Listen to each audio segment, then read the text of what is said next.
Hey guys, welcome to my WhatsApp. Why do I say WhatsApp? God. Okay, let's do another take. Hey guys, welcome back to my YouTube channel. My name is Leslie, but you can call me Mrs. B the second.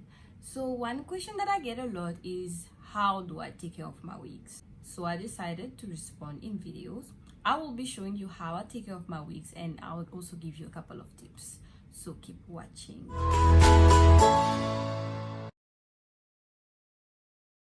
Okay, so number one, this is basics. Okay, you need to know when to wash your hair. So usually you will wash your hair when your hair is becoming stiff, so kind of hard. You will know that because when you walk, it doesn't bounce anymore. When the wind blows, it doesn't move anymore. It's time to wash the hair. Please sissy, wash the hair. Also, when the hair starts to smell, it's nothing embarrassing, it's totally natural. I mean, when you put a wig, you cover your scalp breathes, and then sometimes when it cannot breathe, smell can be created. Basically, the smell will probably get transferred from your hair to your wig, so then you need to know that it's time to wash the hair. The last thing that I'm going to say is, if for some reason you wore a wig and then you put a lot of product on that wig, for instance, you put gel, you put hairspray and all that to make a particular hairstyle, now you're done with that wig and then you put it aside. If ever you want to use that same wig and then you want to style it again, a styling that requires using more hairspray and more gel, I would advise you to wash that hair first. Excessive use of product is not good for your hair. Accumulating product on your hair is not good, especially if you're planning on putting heat on that hair. The mix of heat, so hair straightener with gel, and not good for your hair. The second thing that I would say is use hair serum. The one that I use is this one. The brand is GHD, Good Hair Day. It's a smooth and finished serum. I use it when I want my hair to look new again. So after a wash, or even if it's the hair is not washed but it's still clean, when you're done styling it, you just put some hair serum on your hair. It's gonna make the hair look new. It's gonna make the hair look silkier, shiny, but not plastic or synthetic type of shine, like a natural type of shine, the one that catches the light. And it also helps sometimes with split ends. Number three, I would say use heat protector. So you get those serum also that can be used before you apply some sort of heat on your hair, whether it's a blow dryer or hair straightener or hair curler. It's very good because it forms like a barrier in between the heat and the hair, but it will still do the job of curling or straightening or whatever you need to do on the hair. I use heat protector. I just couldn't find mine, but I use it on my own hair. Even though I don't apply heat a lot on my hair, I also use it a lot on my wigs. Also, if you can get a heat protector or a hair serum that is perfume, that would be best. Let me tell you an embarrassing story. So there was a time where my husband told me that my hair or my wigs will smell like burnt, and I understand why, because of my excessive use of the hair straightener. So from that moment, I decided to now use hair serum that has some sort of fragrance to hide the smell. I think it's working now. So if you can get that, and like this one that I bought in South Africa, for instance, it has amazing smell. Even that one has a very nice smell. So those are the type that I use. Number four, this is not something that I ask people to do, but this is what I do with my own hair, and that's what I do with my wigs too. I do what we call a co-wash. So I do not wash my hair with shampoo ever. I've been natural since 2015. I've never washed my hair with shampoo. I mean, occasionally there were times where I ran out of conditioner, so I would use shampoo, but normally I only use conditioner to wash my own hair, and that's what I use for my wigs. I think conditioner is just more gentle on the hair. Not everybody can afford to buy sulfate-free shampoo. So number five, still related to the washing of the hair with conditioner. When you put conditioner on the wig or the extensioner, when you wash it, give time to the product to do its job. Don't be in a rush to to comb the hair, because you need to understand something. When you put the product, it's usually going to make the hair more flexible, more manageable, softer, so you can detangle it like easily. You can just comb through it. But if you don't give time to the product to do its job, you're going to end up combing, and then the natural reflex is when you come across a knot is to force it out, and then it's going to end up with a lot of shedding, which is not necessary. So when you put product on the hair, just let it sit for like 5 minutes on the hair, and then manipulate the hair, do what you need to do. Don't be in a hurry. And we all know you're not going anywhere with that COVID-19. You ain't going nowhere. If you are 100% sure that your wig, when it's on your head, your wig does not have any knots and your hair never tangles, fine. But if you know that your hair tangles once in a while, when you comb your hair, when you comb your wigs, don't comb it from the root to the tip. Always start from the tips and then you work your way up. The reason for that is when you comb from the root and then you're going to the tip, when you come across a knot, it's a reflex to just force it out. And like I told you with the washing of the hair, when you force it out, it just creates tension on the hair, more shedding.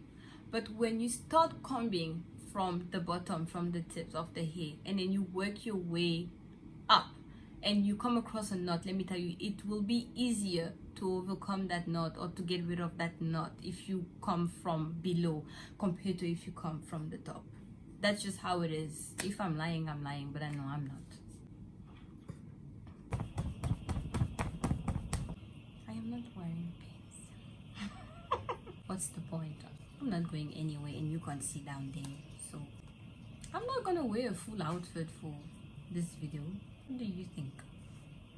Okay, so next we're going to talk about curly hair. You need to understand something. Curly hair, deep wave or tight curls will tangle if you comb it. So when you're trying to detangle curly hair, you need to do it when it's wet. Don't do it when it's dry. If you try to detangle or to comb curly hair when it's dry, what is going to happen is, one, it's going to tangle. You're going to come across a couple of knots, let me tell you. Second, you're going to end up with a voluminous wig. It's going to double in volume. That's just what happens when you comb curly hair. And then your curly hair is going to lose its curl, if I can say, because when you comb the hair, what happens with the curl is they become looser. They're not tight anymore. So when you want to detangle curly hair, like deep waves for instance, you need to wet it. It doesn't have to be with a conditioner. It can be with just water, but conditioner is always a good thing. Also, you don't have to use a conditioner that is made for curly hair. It can be a normal conditioner and then it will detangle the hair. So when I detangle my wigs, I prefer a leave-in conditioner rather than just normal conditioner because I'm lazy. Okay, sometimes I don't want to have to go through the whole washing the hair, waiting for the conditioner to do its job, and then comb it through and then rinse it and then hair dry it, because I personally prefer hair drying hair rather than using a blow dryer. Yet again, I'm trying to avoid as much heat as possible. But this is the leave-in conditioner that I use. It's ORS Curls and Lift. It's great for your own hair, but it's also great for your wigs. Whether you apply it like that or you can mix it with a little bit of water if you want to save. Times are tough. Also, one thing that I want to say is when it comes to curly hair, water is your best friend. So once in a while, even if your hair is clean, don't hesitate to just, if you have a container like this, and then spray water on your curly hair just to prevent it from becoming dry. And because of the excessive combing, the curls are not tight anymore. It's a little bit loose. It's very voluminous. You can just spray a little bit of water on the hair and then it will go back to its original state. So now when it comes to storage of your wigs, you don't need to have one mannequin head for all your wigs. If you can do that and if you have the space, great. But if you don't, then you can put your wigs all together in one place. What I usually do is I use those net fillet.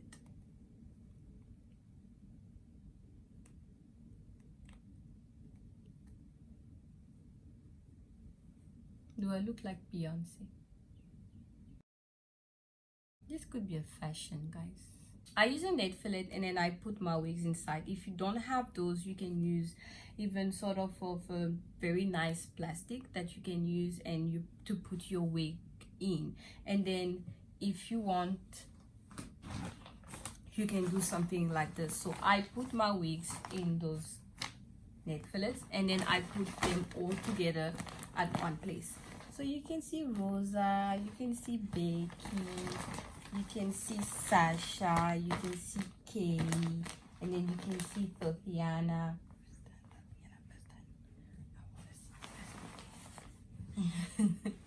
Sorry, I have a thing. Every time I say the name Tatiana, I had to do the stupid dance.